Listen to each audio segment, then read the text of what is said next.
Sometimes karma does come back to bite bad people. And today we found out what we all suspected, that former first-grade rugby league star Chris Dawson is a bad person through and through. In one of the world's most followed murder mysteries, this afternoon at 12 minutes after 3, Judge Ian Harrison found Chris Dawson guilty of murdering his wife on or around the 8th of January back in 1982. It was a very dramatic 5-hour delivery from the judge in which he came to an array of conclusions about the circumstantial evidence, some of which he agreed with, other evidence he disbelieved. And I guess what really tipped us off, and that includes the many millions around the world who've been following this and listened to Hedley Thomas's compelling and award-winning podcast, The Teacher's Pet, was that Dawson's wife Lynn disappeared in 82 at the very same time as Dawson, a local teacher, was having a sexual relationship with one of his students, codenamed in the trial JC. The motive was very evident, but it was supported by an array of circumstances. Lynn's well-documented love for her children, it was not in line with a mother suddenly walking away from them forever, without a driver's licence, without even access to a bank account. Lynn Dawson's long-suffering and still grieving family were beside themselves with relief and happiness today that their suspicions were finally confirmed. This verdict is for Lynn. Today her name has been cleared. She loved her family and never left them of her own accord. Instead, her trust was betrayed by a man she loved.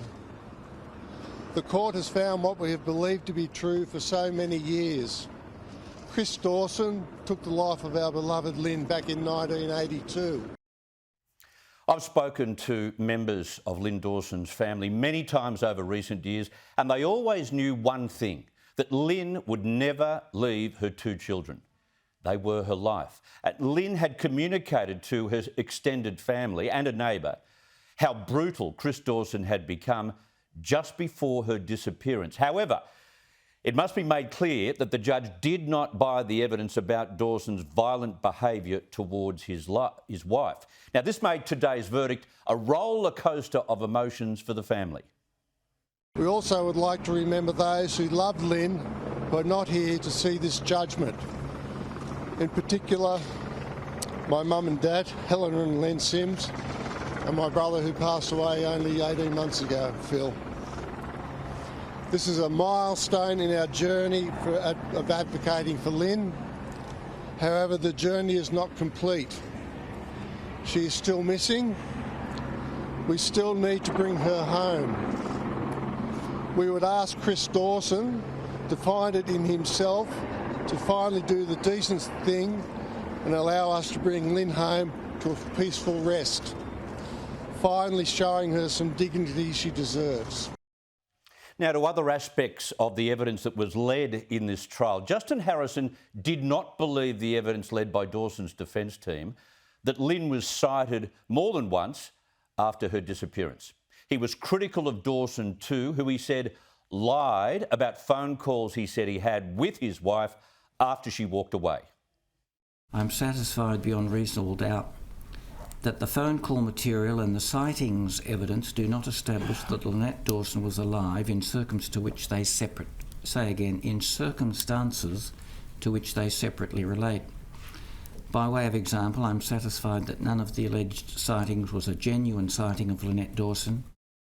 And the defence, of course, relied on those two pieces of evidence as the trial went on. And Dawson was found to have lied on multiple occasions, not just about the phone call, both immediately after her disappearance in January 82 to police and many years later when police reopened the case.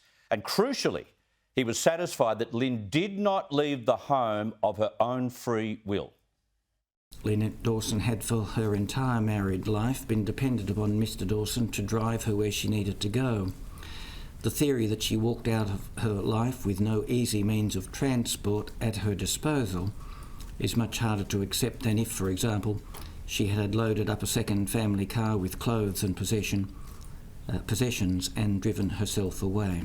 the contention that Lynette Dawson would rationally decide in those circumstances to propel herself into a life of anonymity in a figurative state of nakedness without, it seems, even a change of underwear, is relied upon by the Crown as so unlikely and so improbable as to be capable of rejection out of hand.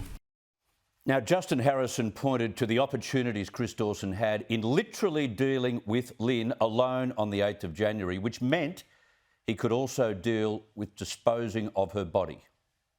I'm satisfied beyond reasonable doubt that the only rational inference that the circumstances enable me to draw is that Lynette Dawson died on about 8 January 1982 as the result of a conscious and voluntary act committed by Mr Dawson with the intention of causing her death.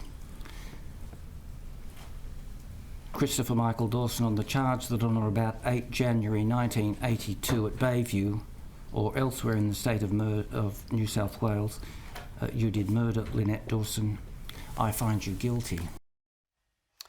It was as much a triumph for justice today as it was for the author of the podcast that led to the murder charge. While Hedley Thomas came in for some criticism from the judge today because his podcast, according to Harrison, led to the contamination of some witness accounts, without Hedley Thomas and without his 17 episodes of thoroughly exhausting interviews which captured the attention of the world, today's outcome would not have eventuated. There's a lot of criticism that's been appropriately made of the police investigation early.